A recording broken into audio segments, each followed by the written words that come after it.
आप भी मेरी तरह ट्रेंडी और क्लासी दिखना चाहते हैं तो आज ही विजिट करें गोइंका, क्योंकि यहाँ पे आ चुका है men's wear casual collection. Goenka सबको दे रहा है सबसे रीजनेबल प्राइस में मेंस वेयर कैजुअल कलेक्शन और प्राइस स्टार्ट हो रहे हैं 599 से।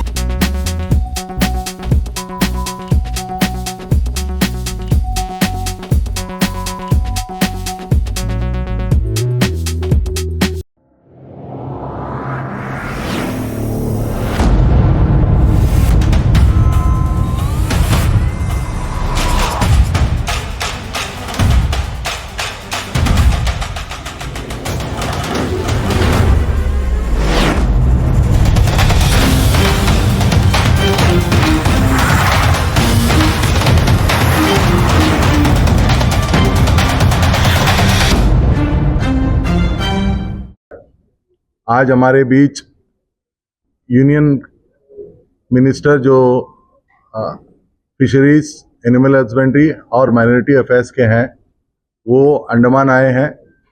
स्पेशली बजट 2026-27 के बारे में लोगों को बताने के लिए और उससे अंडमान निकोबार को इस बजट से क्या लाभ होगा और हमारे युवा यहाँ के महिला और यहाँ के लोग इस बजट को और टूरिज्म से जो लोग रिलेटेड है वो इस बजट को किस प्रकार से यूटिलाइज कर सकते हैं और हमारा जो प्रधानमंत्री का जो विजन है विकसित भारत 2047 उसके तरफ अग्रसर होने के लिए इस बजट का क्या प्रारूप है और कैसे बजट इसमें हेल्प करेगा। मैं ज़्यादा समय ना लेते हुए मैं हमारे मंत्री जी को देता हूं कि वो अपना वक्तव्य पेश करें। आप लोगों ने सुना कि मैंने क्या बोला? कुछ पूछना है तो आप पूछ लीजिए। तो आपको मिला ना? मैं जो सर आपके मिनिस्ट्री से रिलेटेड एक क्वेश्चन है। तो अंडमान निकोबार आइलैंड्स में दो जो सेक्टर्स है टूरिज्म और फिशरीज को कोर सेक्टर्स कहा जाता है जिसमें डेवलपमेंट का सबसे ज्यादा उम्मीद है। तो फिशरीज सेक्टर में हमारा जो फिशरमैन है उनका कहना है कि उनके पास पोटेंशियल तो है कि वो इन्वेस्ट कर सके मतलब लॉन्ग लाइन बोट्स और बड़े बोट्स लेके अपना प्रोडक्शन बढ़ा सके, लेकिन सर उसको एक्सपोर्ट करने का बात आता है तो अंडमान निकोबार आइलैंड से एक्सपोर्ट करने के लिए तो हमारे पास इंफ्रा नहीं है। साथ ही साथ हमको एक्सपोर्ट करना है, क्या क्या परमिशन चाहिए एक्सपोर्ट करने के लिए, साथ ही साथ और जैसे अभी ग्रेट निकोबार हो गया, ग्रेट निकोबार से अगर कुछ चीज एक्सपोर्ट करना है तो पहले उसको पोर्ट लेके आना पड़ेगा वेरियस परमिशन के लिए, क्योंकि वहाँ पे वो डिपार्टमेंट अवेलेबल नहीं है, वो सब नहीं है। तो ये सब इश्यूज आते थे। तो क्या मिनिस्ट्री कर रही है सर ये सब चीजों को सॉल्व करने के लिए और अंडमान को भी अच्छा मेनलैंड इंडिया डेवलप करने के लिए? तो अभी ये सब तो हमने फिशिंग के लिए एक रूल्स बना दिया है। उसमें जो टेक्नोलॉजी चाहिए उसके लिए सेंट्रल गवर्नमेंट का हेल्प मिलेगा।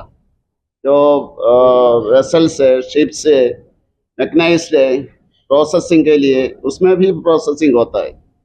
ये तो पूरा प्रोसेसिंग उसमें होता है। उसके लिए हम जो कोऑपरेटिव सोसाइटी है, फिशरमैन कोऑपरेटिव सोसाइटी है, उनको देता है। और FFPO है और सोसाइटीज, इन दोनों को ये सेंट्रल गवर्नमेंट ये जो इंटरेस्ट कम करके देते हैं उनको जो पैसा देता है और इसका जो टेक्नोलॉजी के लिए ये हेल्प करता है। इसलिए आपने जो पूछा कि एक्सपोर्ट करने के लिए, प्रोसेसिंग के लिए सब कुछ एक साथ हो सकता है। ये आपका अभी जो नया जो रूल्स बनाया उसके आधार पर हो सकता है। ये प्रोसेसिंग के लिए, पकड़ने के लिए और टूना का ये क्लस्टर है इधर। अब पकड़ने के लिए आपने जो कहा कि पोल एंड लॉन्ग लाइन ये तो आपने बोला, इसके आधार पर करने के लिए जो वेसल्स चाहिए, प्रोसेसिंग के लिए चाहिए, जो मटेरियल चाहिए, जो जगह चाहिए, और उसके आधार पर जो आपका जो शिप या वेसल लैंड हो गया दूसरी एक कंट्री में, ये तो उस एक्सपोर्ट माना जाता है। ये तो पहले ऐसा नहीं था। इसके लिए एक्सपोर्ट के लिए आपको कोई प्रॉब्लम नहीं है। ये अंडमान में बहुत नज़दीक है साउथ ईस्टर्न जो कंट्री से, उधर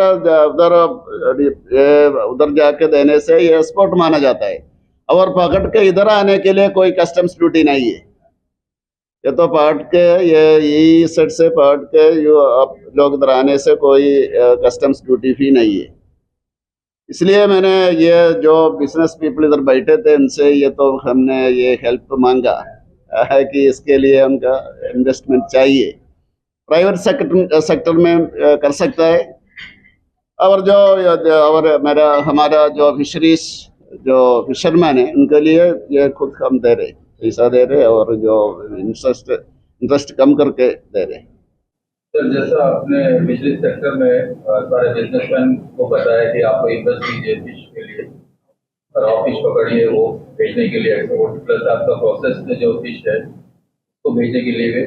लेकिन सर पिछला साल तक का इंटरनेशनल कनेक्टिविटी था, हमारा फ्लाइट आता था इंटरनेशनल फ्लाइट यहाँ लैंड होता था, अभी वो बंद हो गया था। तो फिश का जो है सेल्फ लाइफ बहुत कम रहता है। तो इंटरनेशनल कनेक्टिविटी जब तक नहीं होगा सर यहाँ से एक्सपोर्ट करना बहुत मुश्किल है। तो उसके लिए आपका सरकार क्या कर पाएगा? मतलब ये तो अभी देखिए 202 ये हमारे प्रोसेसिंग यूनिट यूरोपियन कंट्रीज ने एक्सेप्ट किया है, 25 यूनिट अफ्रीकन कंट्रीज ने, और जापान, चाइना, वियतनाम, अभी तो अमेरिका ये आ गए। जितना आपको जो सुविधा चाहिए ये तो प्रोवाइड करेंगे, हम सेंट्रल गवर्नमेंट करेंगे, तो इसमें कोई प्रॉब्लम नहीं है। ये जितना चाहिए उतना दे देंगे, क्योंकि जो एग्रीमेंट आ गया उसके आधार पर हम करेंगे। पहले तो ये श्रिम्प का ये तो प्रॉब्लम आ गया था, अभी तो कोई प्रॉब्लम नहीं है। और ये टूना का भी ये तो एक्सपोर्ट करता है, ये तो हमारा तो बेस्ट क्वालिटी है ये अंडमान का, ये तो एक्सपोर्ट करने के लिए कोई प्रॉब्लम नहीं है। आपको जो सुविधा चाहिए ये मिल जाएगा। नमस्कार सर, पुराने समय में जैसे यहाँ पे MV चौरा कंटेनर नामक जो जहाज चला करते थे, तो उस जहाज में जो छोटे किसान होते थे जो दूर दराज के आइलैंड्स पर रहते थे, उनको जो मुर्गी होता था, बकरी होता था या उनका जो सब्जी वगैरह होता था वो लाने के लिए सुविधा होता था। लेकिन आज के समय में जो सिंधु और नालंदा जैसे जहाज चलते हैं उसमें कोई प्रावधान नहीं है। तो जो नए जो शिप का भी जो ऑर्डर दे रहे हैं, तो क्या किसानों का जो को देखते हुए किस तरह कुछ सुविधा रहेगी? अभी इसके लिए जो हमारा कार्गो ये मूव के लिए नया ये प्रोग्राम आ रहे, उसके आधार पर जो सामान लेके आना है इसका लिए जो सेंट्रल गवर्नमेंट का सहारा मिलेगा। ये तो नौ स्कीम अभी बनाया है, जो अभी जो बजट में कार्गो मूवमेंट के लिए या इंटर आइलैंड मूव के लिए कार्गो मूवमेंट उसके लिए तय किया है और प्रोग्राम बनाया है, उसके आधार पर मिलेगा, आपको ये मिलेगा। इसलिए मैंने उनको रिक्वेस्ट किया था कि आपका ये प्रयास भी चाहिए, जो बिजनेसमैन को बताया कि कार्गो मूवमेंट सभी जो ये द्वीप से तो द्वीप में जाके ये कलेक्ट करके आने के लिए ये सुविधा होगा।